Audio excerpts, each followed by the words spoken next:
Well, this is my favorite time of year. It is always so exciting to be in back to school season, getting all geared up for a fresh start for a new school year. We're excited about a lot of things that are happening in Tulsa Public Schools. Would say, for one thing, we're opening our third public Montessori school. We're the only public Montessori sites in the state of Oklahoma, and a small number nationwide. And this is just a great opportunity for families who are interested in that kind of learning to be able to have that in their neighborhood school. We also have grown career and technical education quite a lot in Tulsa, and one of our newest programs is an aerospace program at East Central High School. We're also growing dual language programs, so Tulsa is actually internationally known for the quality of our world language programs. And we now have 11 schools that have full immersion or dual language opportunities for students. And so students leave elementary school bilingual, and that's such a great benefit for all of our students here in Tulsa.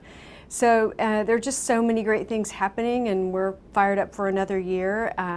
We're going to keep plowing ahead no matter the challenges that are before us, and we're grateful for our board's leadership to help us to really stay focused even during these tumultuous times. Do you have a message that you like to share as you begin the new year? I mean, I think that we want our families to know that Tulsa Public Schools we have so many wonderful things to offer our families.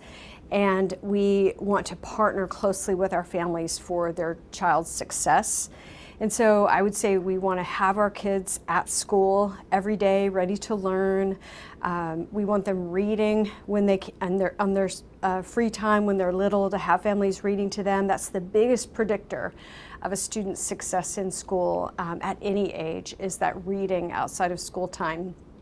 So we really want to encourage that as well. And otherwise, just stay in close touch with us, and we'll plow ahead as partners in their child's education. Absolutely. You have described the teacher shortage as a crisis. What kind of shape is TPS in as you start the new year? Well, I would say that what's happening in Oklahoma right now with the teacher shortage is actually, I would use the word catastrophic. You know, people see the news sometimes and they think about, oh, okay, this is a national teacher shortage, which it is, which of course then affects us even more strongly because people are leaving the state to teach in other places. The thing I think that's really important for Tulsans, for all Oklahomans to understand, is that we are in a situation in Oklahoma where our state hires thousands and thousands of people every year who do not have the preparation to be a teacher. The shortages that other states are experiencing are shortages of certified teachers, of experienced, certified, qualified teachers. And so we passed that mark, 7 to 10 years ago. And about 6 years ago now, Oklahoma went from offering about 32 emergency certifications to, well over 3,000 certifications. And there are a lot of wonderful, really great people among that mix of folks who are serving our children really well.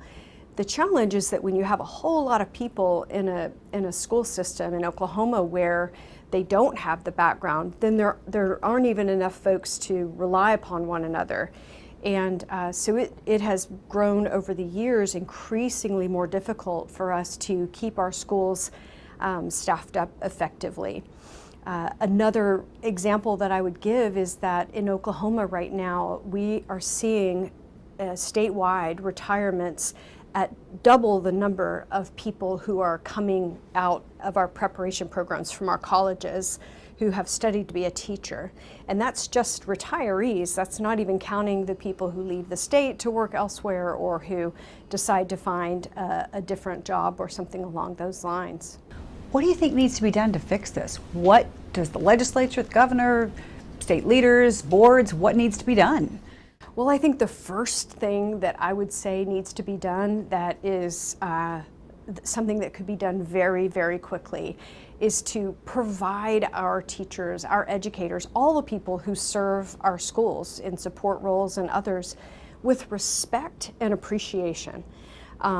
it is really heartbreaking to see the way in which people talk about teachers. They talk about our public schools disparagingly, give people the indication that all these things are happening in our schools that are not happening in our schools. And every day our teachers and our bus drivers and our custodians and folks are getting up and they're coming into our schools to serve our students as best they can, to teach them how to read, how to write, how to get along well with one another, and be good neighbors and friends, and be successful when they leave our schools and go on to their careers in college.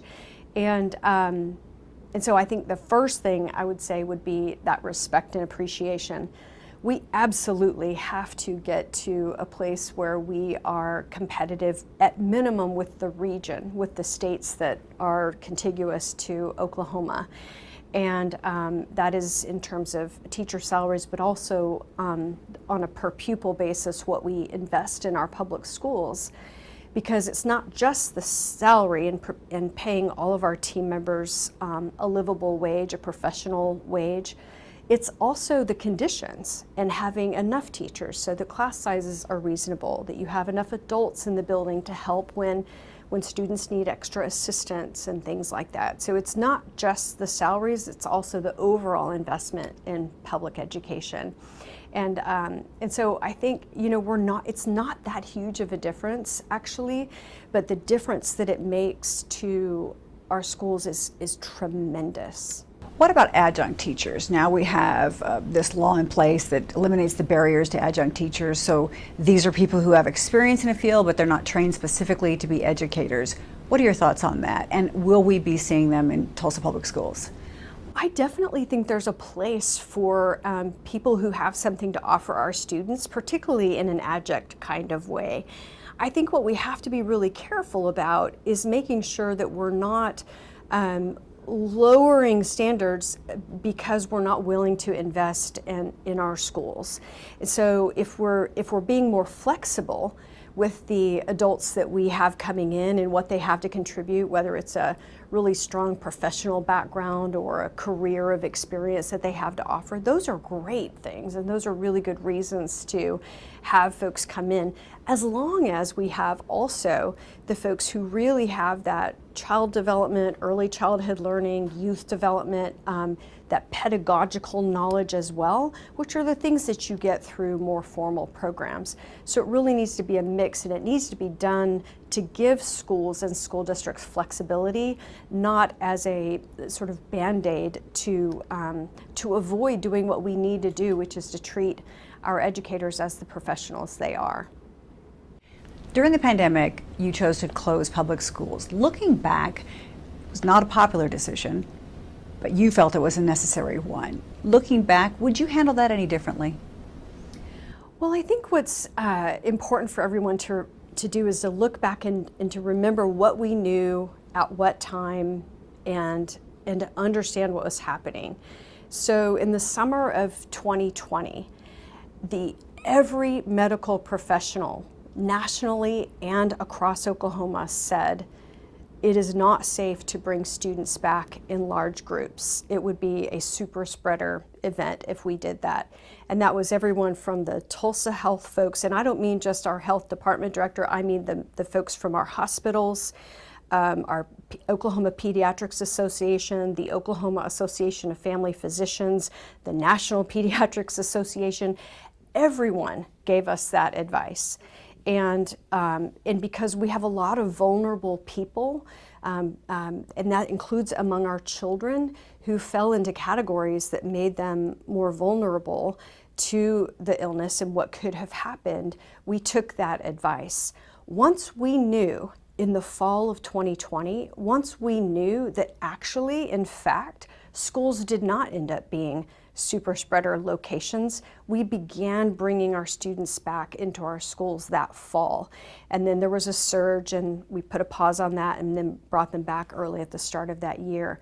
So I think it's important not to have this idea that there was like this, opposition to having our students. We had our schools open. We were having open hours for students to come and get assistance with adults, and that we had a lot of work going on in our buildings, and then we were back as soon as we had that information that let us know that in fact it was safe for children and adults to be back. Right. But would you handle it any differently?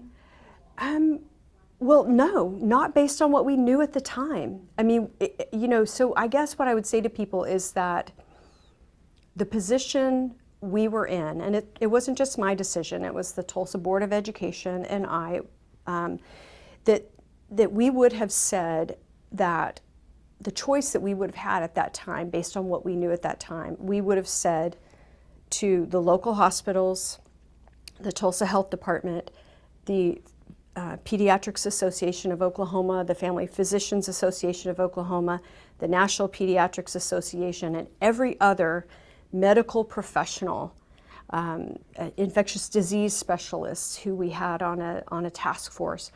We would have said to all those people, you know what, thank you for your medical advice, but we're going to go ahead in opposition of that and bring children and adults back together, knowing that our population in particular, for a variety of reasons, was more vulnerable. That seems like something I can't even imagine. Now, looking back later in that fall and what we decided to do when that surge lifted, again, in retrospect, we know what we know now. Of course we would have been back.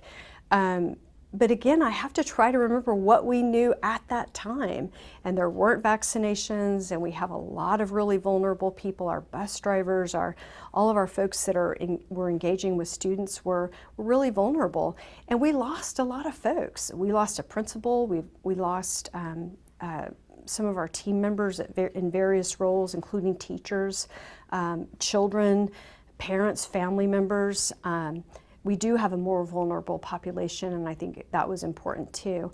With that said, we know the implications of that and what we're seeing happening across the country, and we're glad to be able to invest to do more for our students now through summer camps and tutoring and other things that we're offering our families and children. What's the plan as kids come back to school this year? Will there be still an encouragement to mask when we have high levels, or is there any kind of a policy that's in place right now that you want parents to know about? We have our safety practices up on our website, tulsaschools.org/safety, and folks can get information there. There won't be requirements, but we certainly want everyone to do what they need to do for their own health, depending on what their particular health needs are. Obviously encouraging other safety practices, coughing into your arm, washing your hands, that's good for all kinds of illnesses. So we'll keep those safety practices up and going, indefinitely. That's not something we'll walk back. We'll keep being really clear about that with everyone. But we have no other plans other than just encouraging people to get vaccinated and get those boosters.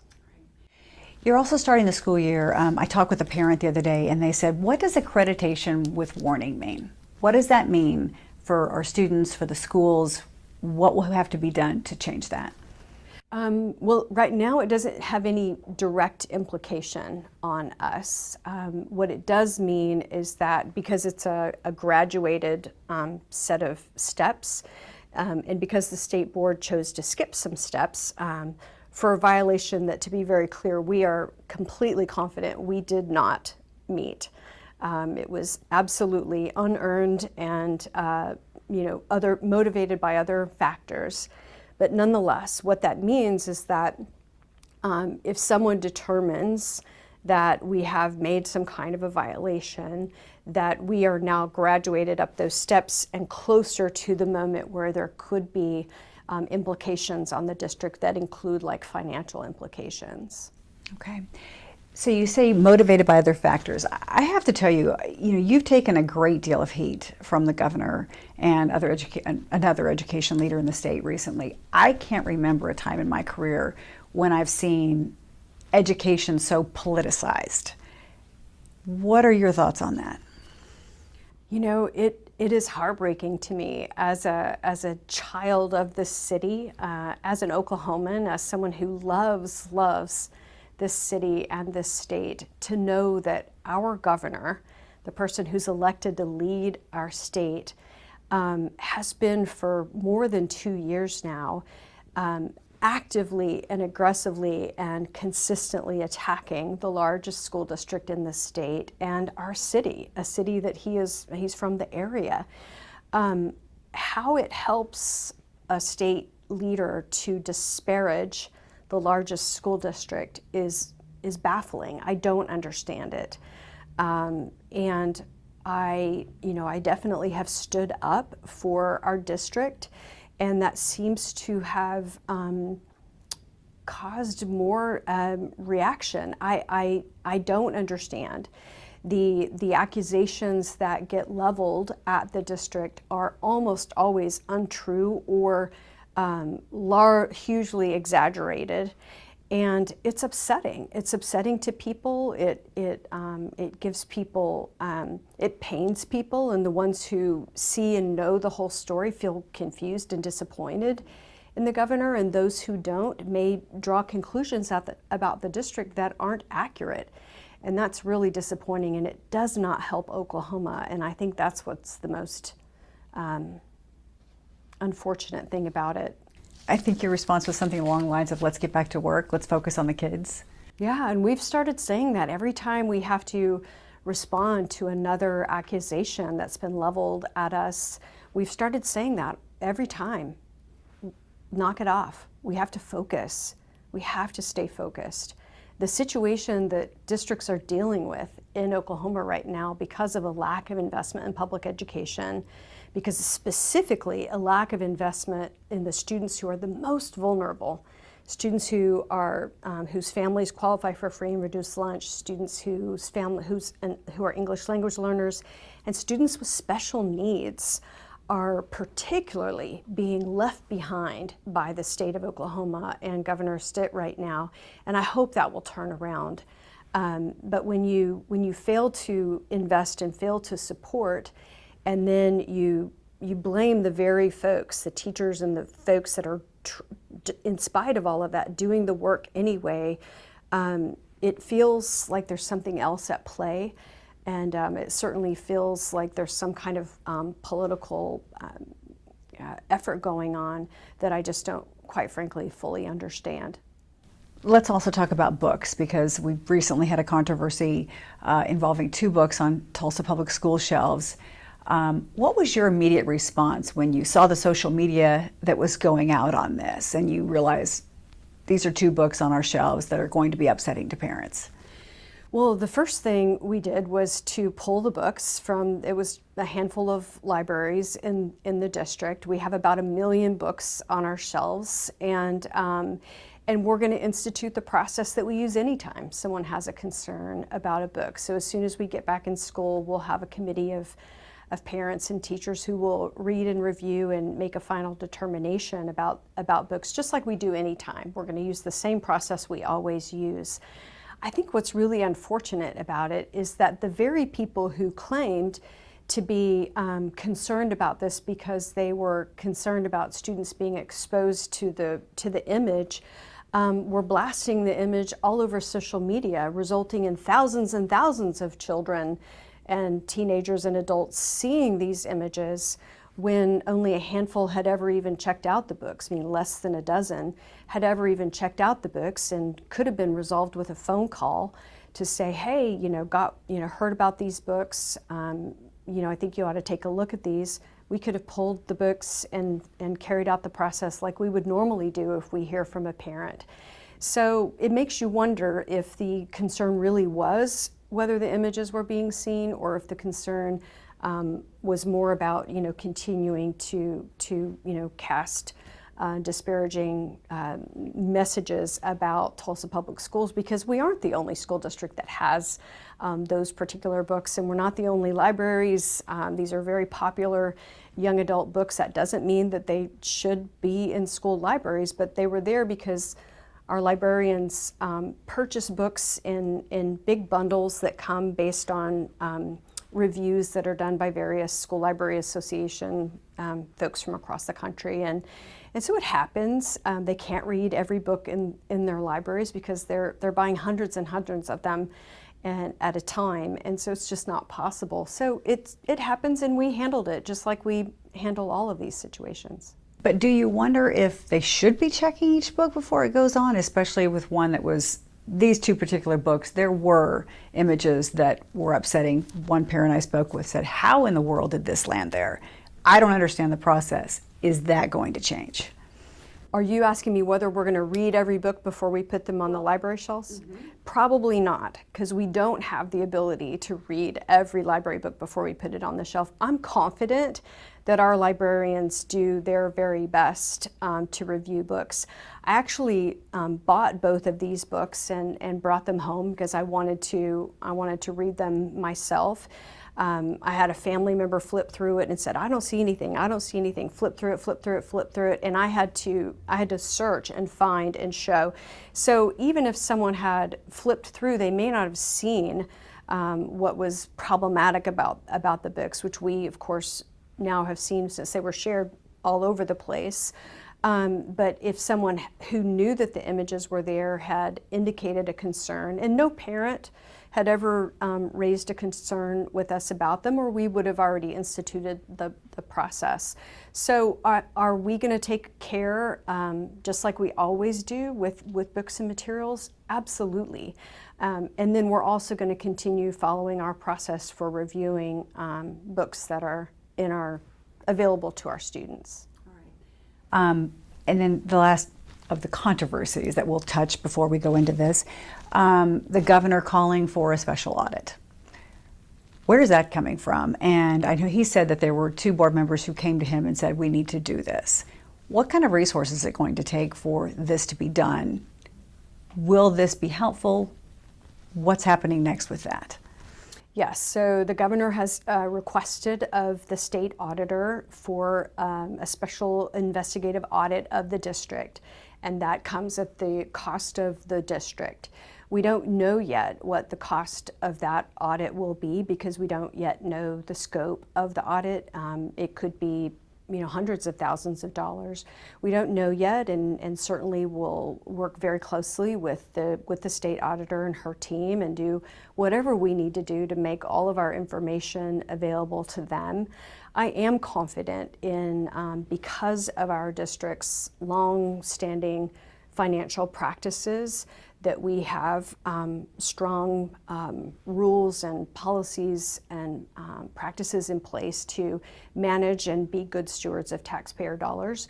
And the review that we're doing internally right now, along with the review that the state auditor will do, will give us even more direction, presumably, and more confidence that what we have in place is what we need to have in place.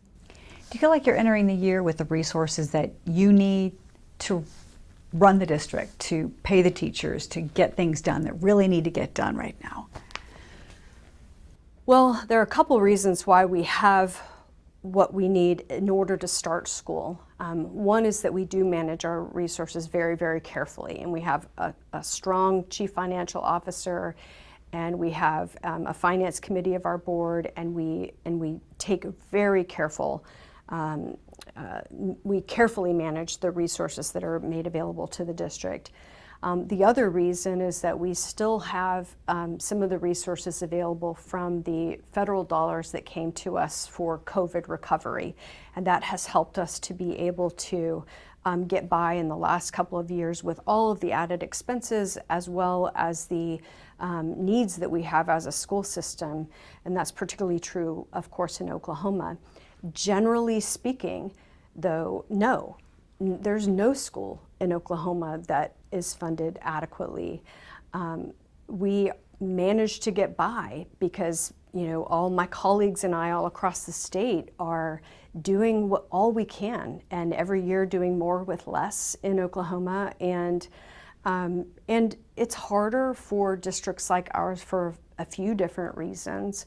For one thing, we have really significant need. And there was a legislative report that just came out from the Oklahoma legislature. It was from their own staff, that said that the ways in which Oklahoma funds school districts that have really significant needs like Tulsa and Oklahoma City is inadequate. That the funding that they make available to children whose families qualify for free and reduced lunch, who are English language learners, and children with special needs, and particularly in communities where there are higher concentrations of students with those special needs, that what the state provides is wholly inadequate. And of course, we've known that for a long time, but it was validating to hear it come from the Oklahoma legislature's own policy folks. So no, the resources are not there. We are going to make it a great school year despite that, because our children deserve that from us as the adults who are here in Tulsa, ready to serve them when school starts on August 18th. But it gets harder every year. Every year there's a report that comes out that compares Oklahoma's investment in education to the states that surround us. And the report that just came out about that, showing the most updated numbers, showed a difference of more than $2,000 a student higher for, Kansas, Arkansas, Texas. And for Tulsa alone, that would be more than $30 million a year if Oklahoma were to be even what the regional average is. So it is a significant difference. It makes it really hard for us, but we are going to have a great school year in spite of that. Down to basics, advice for parents. What's the best way to get their kids through this next school year and be successful? Well, I think for all of us, it's really helping our students to apply themselves and to come and do their very best every day, to be at school every day on time and ready to learn. And for parents to stay in close touch with us and be that side-by-side partner. And then definitely reading. When students read, when they're read to when they're little, when they read when they're older, that's the strongest predictor of how students will do in school in every subject, not just in reading. That's the strongest predictor. So we would love for them to do that. I would also say that they can get all kinds of information on our website, tulsaschools.org/back-to-school. There's safety information at tulsaschools.org/safety. There's enrollment information. And speaking of safety, I think, when it comes to safety, prevention and knowledge and knowing if anyone has a concern is really, really key. And we have a system in Tulsa that was actually designed by high school students called See, Hear, Share. It basically is, if you see anything, if you hear anything that causes you concern, share it right away. They can share it with an adult in their building, or they can go to our number, which is 918-480-SAFE. It's staffed 24/7. They can also text or email and let us know. And we have the people in place who will look into any situation and determine whether or not it's a need or a concern. And if not, all is well. And if it is, we'll handle it. And that's the most important thing we can do to keep our students and our team members safe. Law enforcement all across America has been ramping up their active shooter training. Are your campus security departments also working on this, staying focused, ramping anything up this year as in the wake of the Uvalde shooting and other mass shootings? Yeah, and I just met with our campus police yesterday, actually, and work really closely with our campus police chief. What I think is really important about that is it isn't just our campus police who need to be prepared, and it's the whole district. And it's everyone from our front office staff at our schools to our counselors, our health assistants and nurses. It's our teachers, everyone in the whole system, our parents and students themselves. All of us need to be paying really close attention because the best and most important thing we can do is prevention.